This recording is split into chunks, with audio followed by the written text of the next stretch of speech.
ہندوستان کے بادشاہوں میں اسکندر لودھی ایک بہت مشہور اور نیک بادشاہ گزرا ہے۔ وہ بڑا منصف اور خدا ترس تھا۔ 17 بڑے بڑے عالم آدھی رات تک اس کے پاس بیٹھے رہتے تھے، جن سے وہ اسلامی احکامات جاننے میں مدد لیتا تھا۔ وہ خود بھی قرآن و حدیث کا عالم تھا۔ انصاف کرنے میں وہ کسی کی طرفداری نہیں کرتا تھا اور غریب سے غریب آدمی کو اپنا مقدمہ بادشاہ تک لے جانے میں آسانی ہوتی تھی۔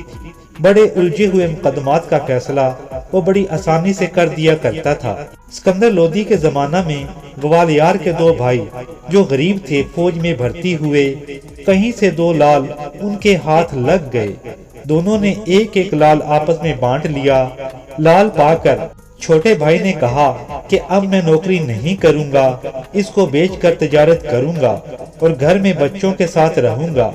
یہ سن کر بڑے بھائی نے کہا کہ بھیا میرے والا لال بھی لیتے جاؤ، اپنی بھابھی کو دے دینا، میں تو ابھی نوکری نہیں چھوڑوں گا۔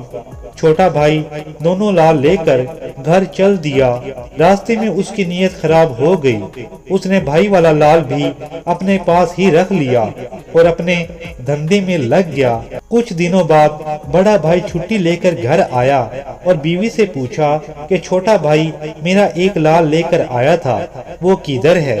بیوی لال کا سن کر حیران رہ گئی اور بولی کیسا لال، مجھے تو اس کی ہوا بھی نہیں لگی۔ بیوی کا انکار سن کر وہ اس وقت تو چپ رہا، لیکن پھر جب چھوٹا بھائی شام کو گھر آیا تو اس سے پوچھا۔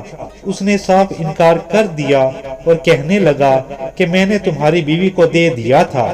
اب اگر وہ انکار کر رہی ہے تو جھوٹ بول رہی ہے۔ اب جھگڑا بڑھ گیا اور بات عدالت تک پہنچ گئی۔ چھوٹا بھائی چلاک تھا، اس نے 2 جھوٹے گواہ عدالت میں پیش کر دیے اور مقدمہ جیت لیا۔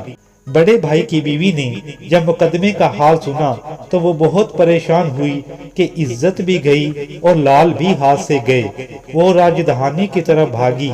آگرہ پہنچ کر بادشاہ کے ہاں اپیل کر دی۔ بادشاہ اسکندر لودھی نے دونوں بھائیوں اور گواہوں کو بلایا۔ مقدمہ شروع ہوا تو جھوٹے گواہوں نے یہاں بھی چھوٹے بھائی کی سکھائی ہوئی باتیں کہہ دیں، لیکن اسکندر لودھی کو کچھ شک ہو گیا۔ اس نے گواہوں سے پوچھا تم نے لال دیکھا تھا؟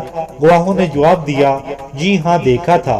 یہ سن کر بادشاہ نے موم منگوایا، تھوڑا تھوڑا دونوں کو دیا اور کہا کہ تم دونوں الگ الگ بیٹھ جاؤ اور جیسا وہ لال تھا ویسا موم کا نیا لال بنا کر لاؤ۔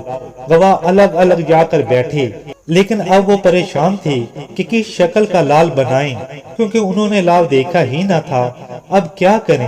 بادشاہ کا حکم تھا، اس لیے جس طرح ان کی سمجھ میں آیا لال بنا لائے۔